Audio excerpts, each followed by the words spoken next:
অনেকটা নির্লজ্জ হয়ে আমি ওর মাকে সবকিছু খুলে বলছি।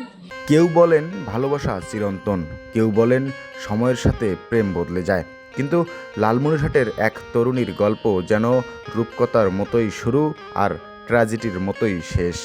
লালমনিরহাট সদর উপজেলার হারাটি ইউনিয়নের ফাতাংটাড়ি গ্রামের নুরুল আমিনের ছেলে মেহেদি হাসান আর পাশের গ্রামের মেয়ে রাদিয়া সিদ্দিকা।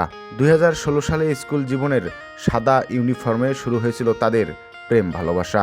হাতে হাত রেখে মনের টানে প্রতিশ্রুতি দিয়েছিল একদিন তোমাকেই বিয়ে করব। বলছে বিয়ের প্রতিশ্রুতি দিছে, দেন এই রমজান ঈদের আমাদের বিয়ে করার কথাও ছিল, ওই জন্য ঢাকা গেছে। তারপর আমরা সব ঠিকঠাক করিয়েছে, 4 তারিখে বিয়ে হবে, মানে বিয়েটা রেজিস্ট্রি করবো আমরা। আচ্ছা, তারপর ওই আমার এক খালা বললো যে আগে পারিবারিকভাবে বুঝা, তারপর দেখ কি হয়। ওই আমাকে বললো ঠিক আছে চলো আগে পারিবারিকভাবে বুঝাই।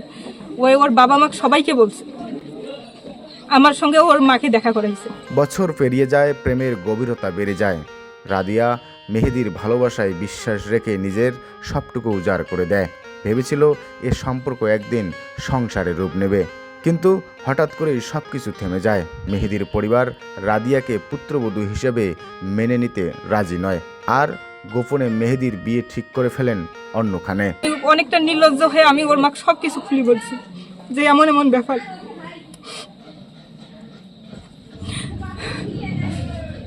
তারপরে ওর মা নাকি এখানে এসে শুনি যে ওর বাবা ও ব্ল্যাকমেল করে ও বিয়ে দিচ্ছে।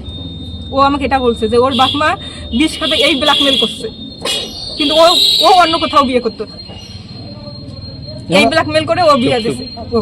যেই খবরটি পৌঁছায় রাদিয়ার কানে, ভেঙে যায় তার পৃথিবী, চুপসে যায় স্বপ্নের সব রং। তবুও হাল ছাড়েনি সে। নিজের ভালোবাসার ন্যায্য দাবি নিয়ে ছুটে এসেছেন প্রেমিকের বাড়িতে। রাদিয়ার একটাই প্রশ্ন, যে মানুষটা আমাকে সারা জীবন পাশে থাকার প্রতিশ্রুতি দিয়েছিল সে আজ অন্য কারো। আমি ওই মেহেদিকে আমি সামনে চাই, ওর সঙ্গে আমার কিছু প্রশ্ন আছে, ওকে আমি বিয়ে করবো, না হলে আমি এখান থেকে যাব না। ওর দেওয়া অনেক সিটি আছে, ওর সঙ্গে ফোন আলাপ সবই আছে আমার। মেহেদির সঙ্গে রিলেশন আমার প্রায় 10 বছরের মতো। ওই আমার অনেক কিছু বলছে, বিয়ের প্রতিশ্রুতি দিছে, দেন এই রমজান ঈদের আমাদের বিয়ে করার কথাও ছিল। এখন প্রেমিকের বাড়ির সামনে অনশন করছেন রাদিয়া, বিয়ের দাবিতে, নিজের ভালোবাসার ন্যায্যতার দাবিতে।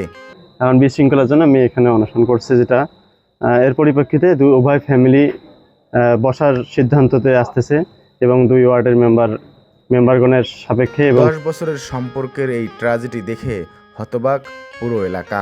সবাই অপেক্ষা করছে শেষ পর্যন্ত কি হবে রাদিয়ার ভাগ্যে।